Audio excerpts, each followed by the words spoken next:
नमस्कार, बदल रहा जहां में आपका स्वागत है। मैं हूं रितेश संजन। यूँ तो बिहार में कई बदलाव देखने को मिल रहा है, चाहे शिक्षा की बात कर ले, सड़क की बात कर ले, पुल पुलियों की बात करें, लेकिन कटिहार में एक अनोखी पहल देखने को मिली है। आप हमारे पीछे का नज़ारा देख सकते हैं। ये गोगा भील झील है जो कि 242 एकड़ में फैला हुआ है। और सबसे बड़ी बात कि यहाँ साइबेरियन बर्ड्स आते हैं और डिप्टी सीएम की पहल पर इस गोगा भील झील को जो पर्यटन के रूप में विकसित करने की एक बहुत बड़ी योजनाएं चल रही है, जिस पर अमल होना शुरू भी हो गया है। हम आपको ले चलेंगे गोगा भील झील की सैर पे और बताएंगे और दिखाएंगे किस तरह के बर्ड्स यहाँ पे आते हैं, किस तरह के साइबेरियन बर्ड्स आते हैं। हमारे साथ कुछ लोकल स्थानीय लोग हैं और एक्सपर्ट भी हैं, वो आपको बताएंगे कि किस तरह इस गोगा भील झील का जीर्णोद्धार का कायाकल्प होने का जो कार्यक्रम था वो कब शुरू हुआ, कब खत्म हुआ और कितनी प्रगति आई है इसमें। तो ये हम आपको थोड़ी देर में दिखाने वाले हैं। जो कि मड़ुआ गांव गोद लिए हैं, ये बहुत माने आज ये 73 साल हो गया, मगर 73 साल से आज तक लोग को लाभ कुछ नहीं मिला था। जो कि हम लोग संस्था की तरफ से पढ़ाई लिखाई, दवा बीरो, कपड़ा लता, ये जो नाव हम जर्नलिस्ट को देखे हैं, ये रोड घाट नहीं था। तो ये नाव बाढ़ में वो लोग को काम करता, जो कोई बीमार पड़ गया तो या अदर रोड पर जाने का एक नाव सहारा है। और आजकल गोगा के विषय में जो बाहर से लोग आते हैं वो नाव पर जन के भ्रमण करते हैं। जन लक्ष्य का ही दिया हुआ है, जो जन लक्ष्य के दिया हुआ है। और क्या चाहते हैं आप लोग, कैसे विकसित हो? हम लोग चाहते हैं कि बहुत लोग यहाँ आते हैं देखने खातिर, बाकी यह सरकार की ओर से अभी तक कुछ नहीं है सरजमीन पर। डिप्टी सीएम तो पहल की मीटिंग भी हुई थी। हाँ, वो आए हैं, हम लोग भी बहुत मांग किए थे और वो बोले थे कि हम बजट में दे दिए हैं, बिहार सरकार से मंजूरी भी मिल गया है। कुछ केंद्र सरकार खुशी मिलता है आपको? बहुत खुशी। और हम उम्मीद करते हैं कि ये हमारे जिले के मुख्यमंत्री हैं, उप मुख्यमंत्री से वो उनका पहल पर यदि हो जाता है तो बहुत अति तो सुंदर। हरेराम पांडे आती है, लोग शिकार वगैरह भी करते हैं। देखिए, जहाँ खम्हार भी होता है ना, वहाँ तो खखरी भी होता है। ये हमारा भारत में, हमारा बिहार में चोरी या घुसखोरी जब तक बंद नहीं होगा, तिलक बंद है, हमारा भारत सुधार नहीं होगा। हम पूछ रहे हैं यहाँ पक्षी बात ठीक बोल रहे हैं आप, हमारा भी बात को सुनिए सर, कि हमारे यहाँ पक्षी तो शिकार होता नहीं है। पक्षी जो है हर साल से बेसी है, भगवान की कृपा से पक्षी अच्छे हैं। और हम लोग देख रहे 3 गार्ड साहब देख रहे हैं, एक मरंडी है, एक रमई है, एक मोहम्मद सताउद्दीन है। आप लोग क्या करते हैं, क्या देखते हैं कि कोई पक्षी शिकार नहीं करे, मछली शिकार नहीं करे, यही देखते हैं जी। यही क्या नाम हुआ आपका? मोहम्मद सताउद्दीन। और क्या क्या काम करते हैं यहाँ? पक्षियों का निगरानी रखते हैं कि कोई शिकार न करे, कोई शिकार न करे, मछली का कोई नहीं शिकार करे, यही बात है। इसने गांव को गोद लिया है, मड़वा गांव को। आप लोग के बीच एक गोगा भील झील भी है, कैसा लगता है आपको? सर, हम लोग को गोगा भील झील में तो सर अच्छा गोद लिया है डॉक्टर साहब लोग। हाँ, डॉक्टर राजमोहन सिंह गोद लिया है सर। वो सब कपड़ा लत्ता और बाढ़ में खाने उने के लिए चोड़ा सब और दवा ये सब, हाँ वो सब देता है वो लोग। कितना आपके सामाजिक जीवन में कितना बदलाव आया है गोद लेने के बाद? सर बहुत बदलाव आया है। शिक्षा वगैरह पे फोकस किए हैं, पढ़ाई लिखाई होता है, बच्चे पढ़ाई लिखाई करते हैं? जी। और क्या क्या करते हैं? गोगा भील झील आपके पास में, आप लोगों ने भी अपना जमीन दिया है? जी, हम लोग का भी जमीन है सर। अभी तो गोगा झील में पड़ा हुआ है, पानी में है वो सब। आप लोग क्या चाहते हैं कि विकसित हो, बढ़िया बने ये झील? हम लोग चाहते हैं सर कोई मतलब विकसित हो सके यहाँ ताकि रोजगार के हम लोग को हो सके यहाँ सर। हम लोग बहुत दिन से जो है सर बहुत दिक्कत से हम लोग रह रहे हैं, तो कम से कम यहाँ चाहते हैं कि कोई विकास हो, यही चाहते हैं सर हम लोग, ताकि रोजगार वगैरह रोजगार मिले।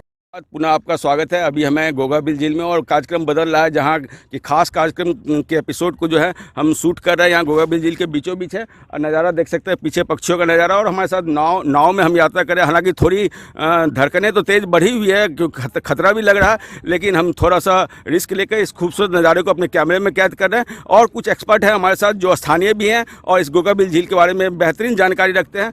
जी, 242-43 एकड़ है, कंजर्वेटिव कम्युनिटी कंजर्वेटिव भी है, कंजर्वेशन क्या है टोटल वो समझिए। जी, मैं बता दूं कि ये बिहार का 15वां संरक्षित क्षेत्र के रूप में इसको घोषित किया गया था 2019 को 2 अगस्त में। और ये सामुदायिक रिजर्व के रूप में भी घोषित किया गया ताकि इस बिहार के मानचित्र पे, पर्यटन के मानचित्र पे गोगाबिल झील को पूरे विश्व स्तर पर पहुंचाया जाए। और जिसके बाद यहाँ की विशेषता ये है कि यहाँ पर करीब 90 प्रजाति के पक्षी जो है देश विदेश से भी आते हैं, 30 जिसमें 30 प्रजाति जो है सैलानी प्रजाति है जो कि विदेश से आते प्रवासी पक्षी हैं, और 60 पक्षी जो है जो कि यहाँ के स्थानीय है जो कि गंगा और महानंदा क्षेत्र से आते हैं। और ये जो स्थान है ये गर्मी के समय में थोड़ा सिकुड़ जरूर जाता है, लेकिन कभी सूखा नहीं आज तक। जो हमारे पूर्वज हमें बताते आए, हम लोग जानते हैं कि ये गोगाबिल झील जो है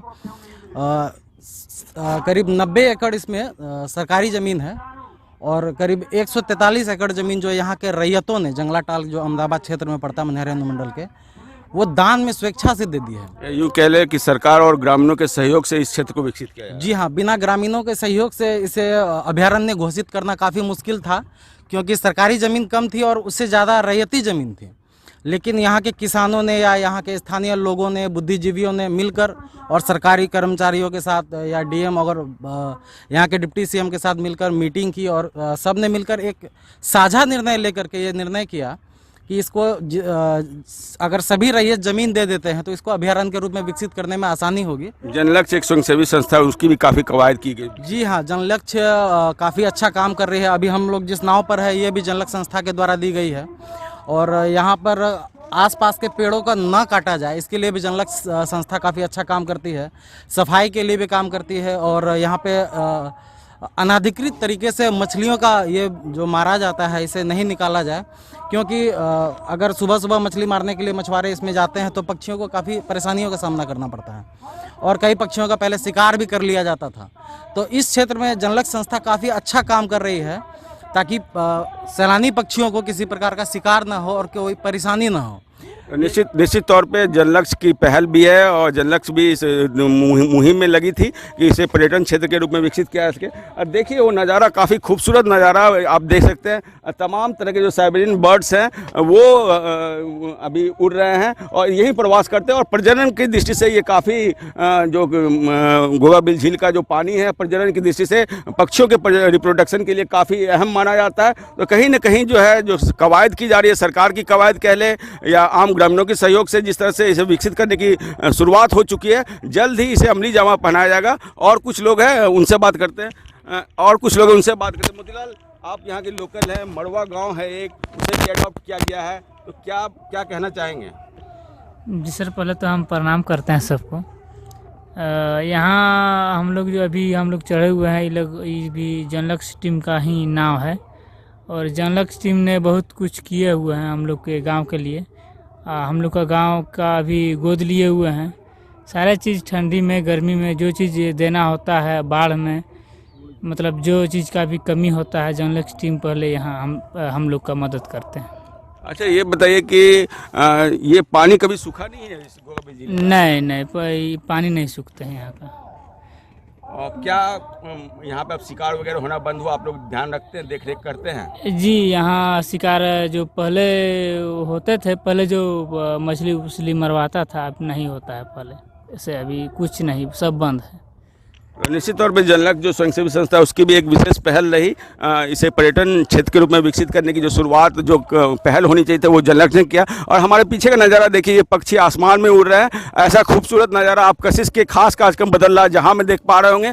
और अभी हम गंगा के गोगाबिल झील के बीचों बीच है, और ये खूबसूरत नज़ारा अपने आप में अद्भुत है, जो रोमांच से भर देगा आपको। हम थोड़ा सा डर जरूर लग रहा है कि हम अब जो है गोगाबिल झील के बीचों बीच है और काफ़ी गहरा पानी है, फिर भी हमारी कोशिश है कि हम अपने कार्यक्रम में आपको वो तमाम दृश्य दिखाना चाहें जो कि आप देखकर निश्चित तौर पे रोमांचित महसूस करेंगे। हम आपको कटिहार के एक ऐसे झील के बारे में बता रहे हैं, उनकी खूबसूरती का दीदार करवा रहे हैं जो अपने आप में अनोखा, और इसे राष्ट्र के मानचित्र पर इस गोगाबिल झील को लेकर जो है इसे पर्यटन स्थल के रूप में विकसित करने की कवायद चल रही है। डिप्टी सीएम की बात कर ले, वो जो बिहार के डिप्टी सीएम तारकिशोर प्रसाद, कटिहार उनका गृह जिला है, तो कहीं ना कहीं उनकी ओर से विशेष पहल की गई, एक मीटिंग भी रखी गई थी और जो इसके पहले भी कई बार पहल की गई कि गोगाबिल झील को जो है राष्ट्र के मानचित्र पर विकसित किया जाए। नज़ारा देख सकते हैं पक्षियों का, ये पक्षी जो साइबेरियन बर्ड्स हैं और जो है सर्दी के मौसम में ही आते हैं। और कुछ बताना चाहेंगे इस झील के बारे में? सर, मड़वा गांव को गोद लिया गया है और लोकल पीपुल और सरकार की मदद से ये संभव हो पाया, क्या है पूरा मामला? ये गोगा झील के किनारे एक मड़वा गांव है, छोटी सी गांव है, जिसकी क़यादत जो है जनलक्ष्य जो NGO है जो भागलपुर से बिलोंग करती है और कई कटिहार के लोग हैं उसमें, कई लोग हैं जो पर्यावरण के पर्यावरणविद हैं और कई लोग इसमें पर्यटन के क्षेत्र में काफ़ी माने अनुभव रखते हैं। उन्होंने एक पहल शुरू की है जो गोगा झील के किनारे जो मड़वा गांव है उसे गोद लिया है और उसके दौरान उन्होंने उन लोगों को रहन सहन, आदिवासी गांव होने के कारण कई बातें जो थी उनको जानकारी नहीं थी, खास करके जो पढ़ाई के क्षेत्र में है या शिक्षा के क्षेत्र में है, किसी भी तरह के नॉलेज में, रहन सहन में काफ़ी माने पिछड़ापन था। उसको सुधारा है उन्होंने और जनलक्ष्य को इसके लिए बहुत बहुत धन्यवाद कि उन्होंने एक गांव से शुरू की है। ये पहल बहुत अच्छी पहल मानी जाएगी। इस तरह से लोग, कई संस्थाएं हैं यहाँ, NGO हैं, वो लोग आगे आए और इस आसपास के जो आदिवासी क्षेत्र, बहुल क्षेत्र है, उसको गोद लें या उनको अप्रत्यक्ष रूप से सहायता करें, जिससे वे आगे बढ़ें। और यहाँ आने वाले जो पर्यटन के विदेशी सैलानी आएंगे यहाँ, तो निश्चित रूप से यहाँ के रहन सहन, यहाँ के वातावरण, यहाँ के आसपास के गांवों को भी जाएंगे। तो निश्चित रूप से ये जो पहल है जनलक्ष्य का, आने वाले समय में एक छवि दिखेगी बिहार की, भारत की और कटिहार की, कि आने वाले समय में लोग किस तरह से यहाँ के गाँव के लोग रहते हैं। जो गाँव का परिदृश्य विदेशों में दिखाया जाता है, जो हम फिल्मों में देखते हैं, वो छवि धूमिल होगी और एक नया छवि बढ़कर सामने आएगा, उभर कर सामने आएगा। और निश्चित रूप से ये हमारी जीत होगी पर्यटन के क्षेत्र के साथ साथ यहाँ के आवाम को भी दिखाना। निश्चित तौर पे जिस तरह से जनलक्ष्य ने आसपास के गांवों को अडॉप्ट किया है और साथ ही उनकी ये कोशिश है कि उनकी रहन सहन, उसके शिक्षा नीति या उनकी लाइफ स्टाइल में चेंजिंग है, ताकि बाहर से, विदेशों से जो भी सैलानी आएंगे या ये आसपास के गाँव में जब वो विजिट करेंगे तो उन्हें एक ऐसी छवि देखने को मिलेगी जिससे कि कटिहार का जो है एक बेहतर इम्पैक्ट जा पाएगा। तो कहीं ना कहीं तमाम कोशिशें हैं, तमाम कवायदे हैं कि पूरी तरह से हर मामले में इस क्षेत्र को जो है पर्यटन के रूप में विकसित करें। तो एक अच्छी पहल है, नायाब पहल है और आने वाले समय में, हाँ, हालांकि वक्त तो थोड़ा जरूर लगेगा, लेकिन आने वाले समय में कह सकते हैं कि मनिहारी का गंगा घाट जिस तरह से सौंदर्यीकरण हो रहा है, मनिहारी का गोगाबिल झील में जिस तरह से पर्यटन को लेकर जो पर्यटन स्थल के रूप में विकसित करने की कवायद चली है, वो आने वाले समय में जरूर दिखेगा। थोड़ा वक्त लगेगा, लेकिन आने वाले समय में कटिहार कहीं ना कहीं जो राष्ट्र के मानचित्र पर अपने पर्यटन की दिशा में, पर्यटन के क्षेत्र में एक अमिट छाप जो छोड़ेगा। जैसा कि गोगाबिल झील के बारे में आपको बता रहे थे कि भारत के मानचित्र पर पर्यटन के रूप में इसे विकसित किया जा रहा है और आने वाले समय में गोगाबिल झील जो है आकर्षण का केंद्र तो है ही, साथ ही साथ विदेशी सैलानियों की भी आने की संभावना है जब पूर्णतः यह पर्यटन के क्षेत्र के रूप में विकसित हो जाएगा। यहाँ कौन कौन से पक्षी हैं ये जानकारी लेते हैं। सर, कौन कौन से विदेशी पक्षी साइबेरियन बर्ड्स आते हैं? देखिए, खास करके जो ये साइबेरियन पक्षी हैं वो तो पहले से ही आते रहे हैं और फिर भी आते हैं, इधर भी आए हैं, इस बार भी आ रहे हैं। लेकिन जो लालसर है, अधिंगा है और ख़ास करके गिरे हेरन जो प्रजाति है, उसका जो पक्षी यहाँ साइबेरियन बर्ड्स यहाँ पहुँचते हैं, वो इस बार देखने को मिला है, जो यहाँ के लिए शुभ संकेत है। आने वाले दिनों में अन्य पक्षी भी उनके द्वारा लाए जा सकते हैं। तो ये पक्षियों का एक संकेत भाषा होता है जो करोड़ों मील तय कर वो विदेश से यहाँ बिहार के एक छोटे से कटिहार ज़िले में मनिहारी पहुंचती है। निश्चित रूप से ये यहाँ के लिए सौभाग्य की बात है और हमारा खुशनसीबी है जो हम ऐसे प्रजातियों को देख पाते हैं जो कभी नहीं देख पाते, वो यहाँ देखते हैं। 600 से अधिक संख्या में विदेशी पक्षी इस बार, जो एक्सपर्ट हैं उनका कहना है कि 600 से अधिक विदेशी पक्षियों का प्रजाति यहाँ आ चुका है इस बार। तो निश्चित रूप से 3 माह का ये प्रजनन होगा यहाँ, उसके बाद ये प्रवासी पक्षी वापस चले जाएंगे। सर, एक बात जानना चाहेंगे, बाढ़ के समय में क्या हालात रहती है इस इलाके? बाढ़ के समय में ये झील पूरी तरह से बाढ़ से फ्लो होता है। यहाँ देखिए 2 नदियाँ हैं, एक गंगा नदी है, दूसरा महानंदा नदी है। जब फ्लो बढ़ता है तो उस समय, बाढ़ के समय, दोनों नदियों की पानी इसमें भर जाती है। लेकिन आप ये देखेंगे जब यहाँ आएंगे तो बाढ़ के समय में जो है गंगा नदी का पानी जो है आपको अलग दिखेगा और कोसी और ये जो महानंदा नदी का पानी है वो अलग दिखेगा। और उस समय भी आपको एक आश्चर्यचकित देखने को मिलेगा कि किस तरह से पानी भी 2 भागों में बटी रहती है, एक होने के बावजूद। तो निश्चित रूप से ये देखने लायक होता है। और ख़ासकर जब ये बाढ़ का समय होता है तो यहाँ का पानी कभी नहीं सूखा, यहाँ जो सालों भर पानी रहता है। ये जो जल अधिग्रहण क्षेत्र है, पिछले दिनों 3-4 दिन पहले जो कमिश्नर आए थे उन्होंने भी कहा था कि ये जो जल स्रोत है इसका काफ़ी गहरा है और ये हमेशा बाढ़ से भी कोई मतलब नहीं है इसको, ये हमेशा से सूखा ही नहीं है, जल ग्रहण करने वाला क्षेत्र माना जा सकता है। तो निश्चित रूप से यहाँ पर्यटन के रूप में पक्षी विहार जो पक्षी विहार गोगाबिल जो है वो काफ़ी समृद्ध होने की आगे बढ़ रहा है। निश्चित रूप से आने वाले समय में एक सुनहरा कल होगा जो बिहार के पैमाने पर, भारत के पैमाने पर, विश्व के मानचित्र पर दिखेगा। निश्चित तौर पे अद्भुत और गौरवान्वित करने वाला पल होगा जब ये पूर्णतः पर्यटन के क्षेत्र में जो विकसित हो जाएगा और जो इसका नाम जो है गोगाबिल झील जो कटिहार में है, जहां तमाम तरह के साइबेरियन बर्ड्स आते हैं। आने वाले समय में जब इसे यह पूर्णतः पर्यटन के रूप में विकसित होगा तो कहीं ना कहीं जो है जो कटिहार का नाम है पर्यटन क्षेत्र में पूरे विश्व के पैमाने पर अंकित होगा। ये अपने आप में अद्भुत बात है। सबसे बड़ी बात, बाढ़ के समय में यहाँ पानी का ओवरफ्लो हो जाता है, लेकिन जब बाढ़ घटता है, बाढ़ का पानी घटता है, लेकिन ये सबसे बड़ी बात ये रही कि गोगाबिल झील कभी सूखा ही नहीं, इसका पानी जो है कभी सूखा ही नहीं। तो निश्चित तौर पे ये भी एक मतलब आश्चर्य करने वाली बात है। और जिस तरह से हमने आपको तमाम नज़ारा दिखाया, गोगाबिल झील का, पक्षियों का नज़ारा दिखाया, ये अपने आप में अद्भुत है। और तमाम कवायदें की जा रही है, चाहे प्रशासनिक पहल पे वो भी पूर्णतः इसको गंभीरता से ले रहे हैं कि जल्द से जल्द जो है इसे पर्यटन के रूप में विकसित करें। साथ ही साथ जो राजनीतिक दल है वो खास करके बिहार के डिप्टी सीएम जिनका गृह जिला कटिहार है, उनके द्वारा भी विशेष पहल की जा रही है। तो अपने आप में अद्भुत बनने वाला ये जगह और कटिहार का मनिहारी, यूँ कह ले कि कटिहार जिले का मनिहारी और गोगाबिल झील आने वाले समय में विश्व के पैमाने पर अपना नाम जो अंकित करवाने वाला है। निश्चित तौर पर गौरवान्वित करने वाला पल है। तो कशिश के खास करके बदला जहाँ में आज इतना ही। आप खुश रहें, स्वस्थ रहें और अपना ढेर सारा ख्याल रखें, कोविड प्रोटोकॉल का पालन करें, यही हमारी कामना है। स्वस्थ रहें, मुस्कुराते रहिए। रितेश रंजन, कशिश न्यूज, कटिहार।